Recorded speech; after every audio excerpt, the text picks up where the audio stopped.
اب آپ دیکھیں ہرنی نے اللہ کے نبی صلی اللہ علیہ وسلم کو اپنا دکھڑا سنایا.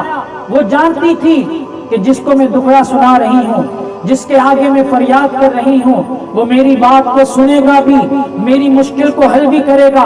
اللہ کے نبی نے اس سے پوچھا جو تو کہہ رہی ہے ویسا ہی کرے گی؟ دودھ پلا کر بچوں کو واپس آ جائے گی؟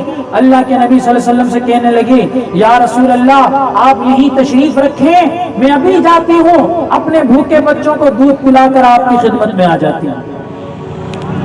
ہرنی کو حضور نے کھول دیا. ابھی مالک موجود نہیں، مالک گیا ہوا ہے، حضور موجود ہیں، ہرنی موجود ہے. حضور نے اپنے دستے پاک سے ہرنی کو کھولا اور کہا جا اپنے بچوں کو دودھ پلا کر آ. ہرنی گئی، دوڑتے دوڑتے گئی.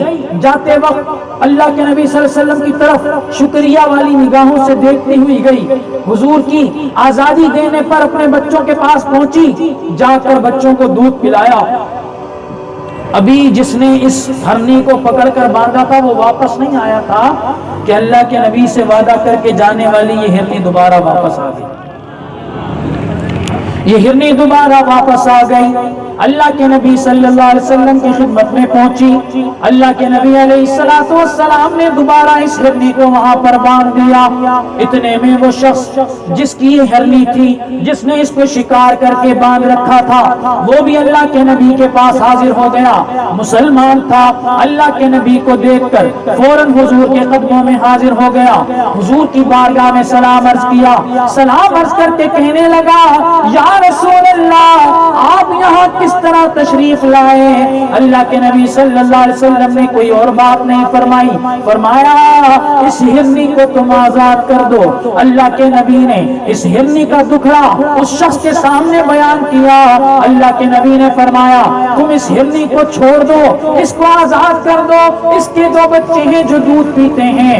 اللہ کے نبی کے اس صحابی نے کہا یا رسول اللہ آپ پر تو میں اپنی جان بھی قربان کر سکتا ہوں، بھلا اس ہرنی کی کیا اوقات ہے؟ آپ فرماتے ہیں تو میں اس ہرنی کو ابھی آزاد کیے دیتا ہوں. اللہ کے نبی نے خود اس صحابی کے کہنے پر ہرنی کی رسی کو کھولا. اب امام بیہقی فرماتے ہیں دلائل النبوہ میں اس حدیث کو آپ نے نقل کیا، حجت اللہ علی العالمین میں اس حدیث کو امام یوسف بن اسماعیل نبہانی نے بھی نقل کیا.